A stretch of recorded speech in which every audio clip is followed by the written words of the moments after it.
All right, I've got a roller shutter that the springs have become disconnected from the top slat.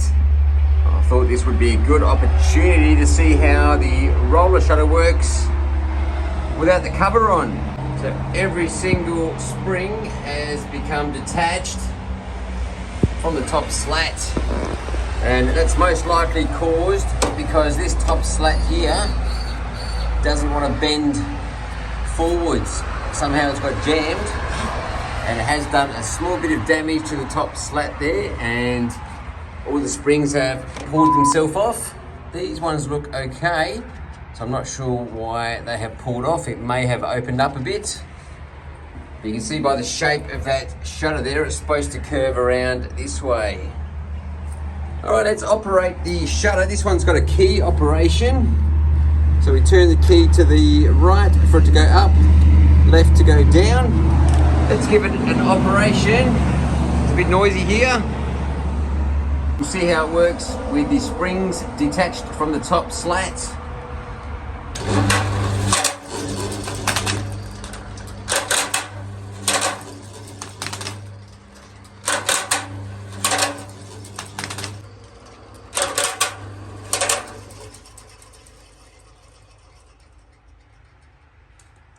Now we can see the springs in more detail. They have a specially shaped end.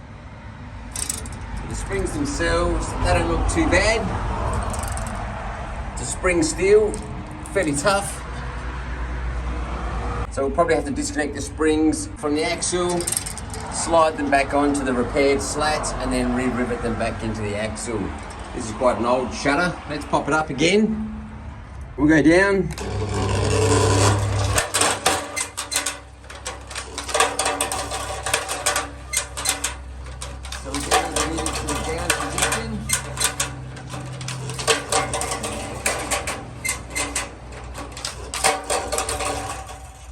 So we do have to do it in the down position, so we need to get the motor all the way down. I normally disconnect the springs, but this looks much cooler.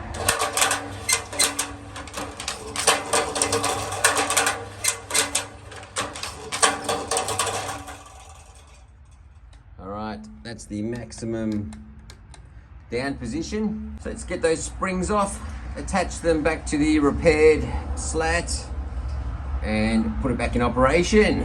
So I've drilled out all of the springs from the axle.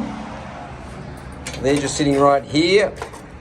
We're going to reuse these, they're not broken or cracked, and I'm going to add one more brand new spare one. So we'll have 1, 2, 3, 4, a fifth spring, which will add a bit more strength. So now I'm just going to work out why this slat is jamming. Make sure the top is okay, and I'm going to add the springs into a different position. So there was one spring here. I'll move that over a fraction, and instead of here, I'll put one here, and vice versa. Instead of that one, I'll move it over a bit, and same with the other one. So they're just in a different position, just because that slat may have been compromised in the spots where the springs used to be. This is so noisy here. So what I'm going to do, I'm going to lift up the shutter from the bottom. If I lift that up, then the slats will come out at the top and hang down. That'll make it easy to access. And for this, I'm going to use the Viking Arms. I'll just pry the bottom up with a screwdriver. We'll slip the Viking arm underneath, and that will give us about that much lift. So we'll pop a screwdriver underneath to get some access for the Viking arm. Slide the Viking arm underneath. That's only 6 millimeters of room that you need. You can get a 3 millimeter plate as well. And then all we do is give this a bit of a squeeze. And as you can see up there, it'll lift the slat up. We've got to do the other side as well. This side doesn't need any lifting.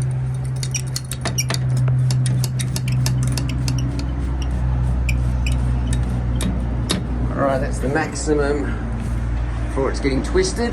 Okay, now we should be able to pump this one, and you should be able to see it come out of the top there.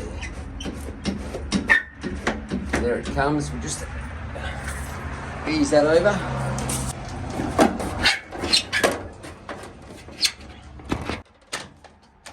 Alright, there we go. go, that slat has now freed up. I think it's a little bit damaged on that corner there. I might even remove that slat and just have the next slat, which should be enough to make it close still. All right. So yeah, there's our Viking Arms in action. Makes the job so much easier. But we'll just pump that up a bit more so we can slide our springs on.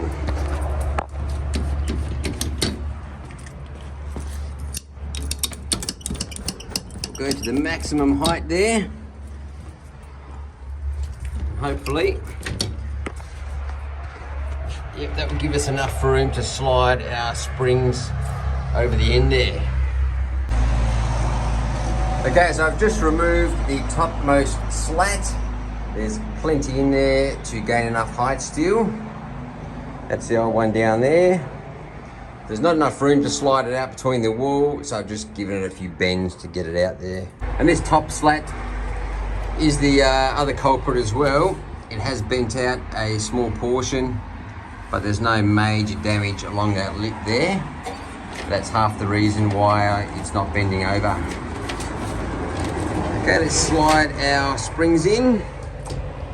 First spring. Okay, so that's the direction there. So that just slides on simply like that. And we'll slide him down the other end. So we'll just put all these springs on. I'll put the brand new one in the middle. Over the end, like so. And we'll slide him down there. So we'll put 5 of those springs along there, and then we'll close the curtain and attach them to the axle. We've got our 5 springs on. We'll spread those out evenly. Let's jack this down with the Viking Arms. So you've got a quick release on the right here. If you press that, it will just go straight to the bottom. And you've got a short throw, inching. It's not an inch, it's probably a few millimeters. So when you squeeze this, it goes down very gently. I know that's only a few millimeters at a time. Let's have a look. Very precise. But we can just throw it down. It's not very heavy. We can just lower it down. The shutter's not too heavy, so we can hold that as it goes down as well. But as you can tell, when you press this button here, it will collapse straight to the floor. And we'll slide those out. And there we go. So there's our springs. As you can see, we've still got heaps of room to attach. Plenty of slats still. We can even get rid of one more in the future if we really need to. This will fold around a bit further and it will still stay pretty secure. But yeah, any more slats than that, we probably need to start replacing them because it does decrease the security. You can lift the shutter up too much to get under. There are some high security doors behind here, so it's not a big deal. All right, let's get those springs riveted into these holes up there and we'll see if it works. I'm just going to drill a 3.5mm hole. These are a bit smaller. I'm going to use my Milwaukee 12-volt rivet gun. This thing's awesome. Grab some rivets, pop a rivet into the end there. Now these line up with about the second hole. Let's put it in this one right here. All right, that's our first spring attached. Now we'll just get all the rest done and we'll be in business. So the motor's on the left-hand side. You can sort of see through. There's some silver in between these gaps. That's the motor. So the motor goes all the way along here. It's a tubular motor and it ends about here, which is probably why they've got the tape on there. There's a plastic octagon-shaped piece that matches the axle. So you've got to be very careful when you're drilling into the axle when there's a motor nearby. We're going to go one back, maybe two back. So we just want to widen that hole without drilling into the motor. Just like that. Don't keep drilling into that because you will destroy your motor. may or may not have done that before. This is usually something you learn early on, and it's a very costly mistake. Where's our hole? This one here. I'm going to put a rivet right in there as well.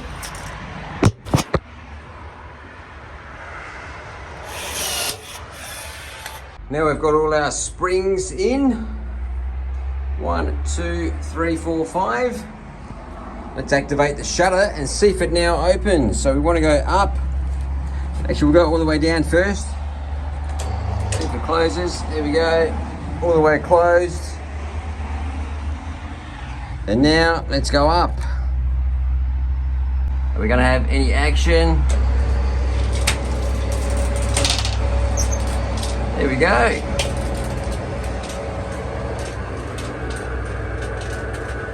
Roller shutter activated. That's working fantastic. Let's make sure it goes all the way up and down. And that top limit is probably going a bit too high now, so we need to adjust the top limit because that is coming out of the track because we are one slat less. So we need to get some Allen keys and see where it says the up arrow there. We need to wind that to the minus, which is the top one. So we need to wind that clockwise. Actually, that's down, that's rolling forward. So the bottom one down there, we need to wind that Allen key screw to the minus. You can see down there, that direction, which you would be spinning anti-clockwise. No, that's clockwise, so this way here, which is, yes, downwards, so that way. All right, let's go and get an Allen key and adjust those limits. And then we should be sweet, but we should be able to carefully go down and just make sure it goes all the way down as well. It does work okay, but ideally you don't want it popping out of the top of the track there. This shutter has had some damage done to it. You normally have a physical stopper up the top there.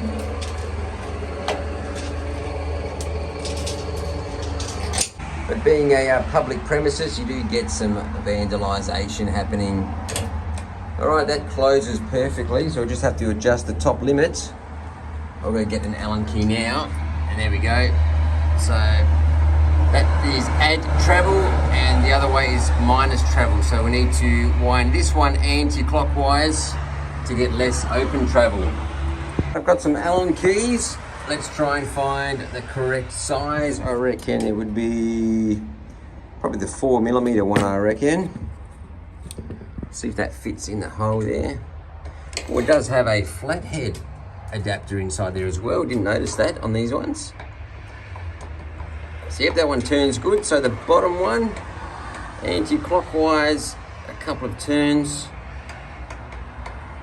And then we'll activate the shutter. Just have your hand on the switch at all times. You don't want that going too far up in case it's the wrong direction. And there we go, that stopped quite a bit shorter. So what we can do, we can wind that back clockwise a smidgen. Go back up again. That's pretty good. I might go just low to the door there, just so it's in the track a bit more. So I'll wind that anti-clockwise a bit. Go back down and up again. Geez, it doesn't take much. A little bit higher.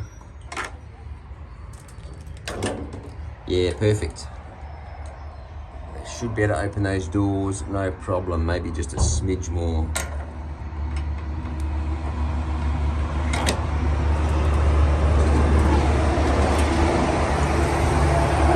Too much. It takes like a quarter of a turn, I reckon.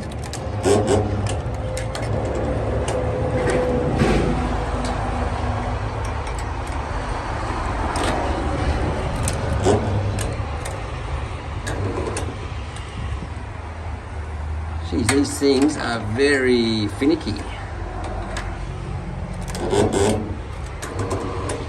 Yep, that'll do.